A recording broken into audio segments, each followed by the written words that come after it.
আইনশৃঙ্খলা বাহিনী ও প্রশাসনের নিয়ন্ত্রণ পাওয়ার আগে নির্বাচনী রোডম্যাপ দেওয়া সম্ভব নয় বলে আবারও জানিয়েছেন প্রধান উপদেষ্টা ডক্টর মোহাম্মদ ইউনূস। তবে 2026 সালের জুনের মধ্যেই নির্বাচন দিয়ে সরকারের মেয়াদ শেষ করবেন বলেও জানিয়েছেন। রোববার সন্ধ্যায় তার সরকারি বাসভবন যমুনায় বিভিন্ন রাজনৈতিক দল ও সংগঠনের প্রতিনিধিদের একথা জানান তিনি। নির্বাচনের আগে মাঝপথে পদত্যাগের চিন্তা না করে বরং সরকার যেন রাজনৈতিক দল ও সেনাবাহিনীর সঙ্গে দূরত্ব ঘুচিয়ে কাজ করে সেই আহ্বান জানিয়েছেন দলীয় প্রতিনিধিরা।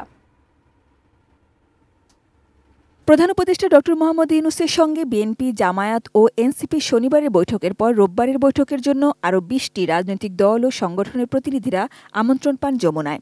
সন্ধ্যা 6টা থেকে রাত 8:30 পর্যন্ত 2 দফায় বৈঠক হয়। দলীয় প্রতিনিধিরা প্রধান উপদেষ্টার পদত্যাগের ইচ্ছার প্রসঙ্গ তোলেন এবং আপত্তি জানান।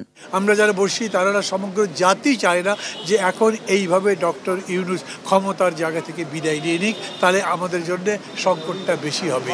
বৈঠকে নির্বাচনের রোডম্যাপ নিয়ে সরকারের ভাবনা জানতে চেয়েছে রাজনৈতিক দলগুলো। নির্বাচনের সঙ্গে সম্পর্কিত প্রতিষ্ঠানগুলোর পুনর্গঠনের আগে সেই সুযোগ নেই বলে তাদের জানিয়েছেন প্রধান উপদেষ্টা। প্রশাসন সহ সব বিষয়ে ওনার একটা নেতৃত্ব এবং কর্তৃত্ব স্থাপন করা, উনি যখন বুঝবেন যে এখন উনি কমফোর্টেবল, তখন উনি নির্বাচনের একটা তারিখ বা রোডম্যাপ উনি আমাদেরকে দেবেন। সুষ্ঠু নির্বাচনের জন্য পরিবেশটা দরকার, সেই পরিবেশটা কারা আনয়ন করবে? প্রশাসন সহ সমস্ত যারা এর সাথে যুক্ত প্রতিষ্ঠানগুলো। এই প্রতিষ্ঠানগুলো যেহেতু পুনর্গঠনের মধ্যে আছে, সে কারণে সরকার এই প্রতিষ্ঠানগুলোকে নির্বাচনের উপযোগী করে গড়ে তোলার কাজে আছেন। তারা যখনই একটু আত্মবিশ্বাসী হবেন, সুষ্ঠু নির্বাচন করার ব্যাপারে তারা একেবারে পূর্ণ প্রস্তুত, তখনই তারা ঘোষণা করতে চান। জুলাই ঐক্য নষ্ট হয় এমন কোনো কথা বা কাজ যেন কেউ না করেন। প্রয়োজনে উপদেষ্টা পরিষদের পুনর্গঠন প্রয়োজন হলে সেটিও বিবেচনার অনুরোধ জানিয়েছে দলগুলো। এখানে মেইন স্টেক হোল্ডার রাজনৈতিক দল এবং দেশপ্রেমিক সেনাবাহিনী সবার সঙ্গে আলোচনা করে যাতে যে দূরত্বটা সৃষ্টি হয়েছে রাজনৈতিক দলগুলোর সঙ্গে, এই দূরত্ব যেন না থাকে। দ্বিতীয় দফা বৈঠকে ইসলামী দল, জোট ও সংগঠনের সংখ্যাগরিষ্ঠতা ছিল। এখন পর্যন্ত আশ্বস্ত যে বিতর্কিত কোরআন সুন্নাহ বিরোধী কোনো নীতি, কোনো আইন বাংলাদেশে তারা কার্যকর করার কোনো পদক্ষেপ নেবেন না। মানবিক করিডোর, বন্দর সহ কোনো ইস্যুতেই দেশের স্বার্থবিরোধী কিছু করা হবে না বলে জানিয়েছেন সরকার প্রধান।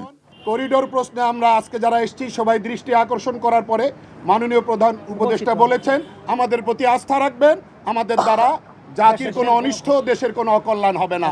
পরে সংবাদ সম্মেলনে প্রধান উপদেষ্টার প্রেস উইং জানায়, আগামী বছরের জুনের পর আর একদিনও অন্তর্বর্তী সরকার দায়িত্বে থাকবে না।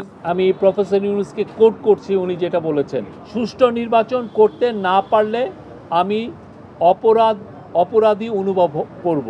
প্রফেসর ইউনূস জানিয়েছেন উনি জুন মাসের 30 তারিখের পরে থাকবেন না, একদিনও থাকবেন না। সাজিদা সুইটি, এটিএন নিউজ, ঢাকা।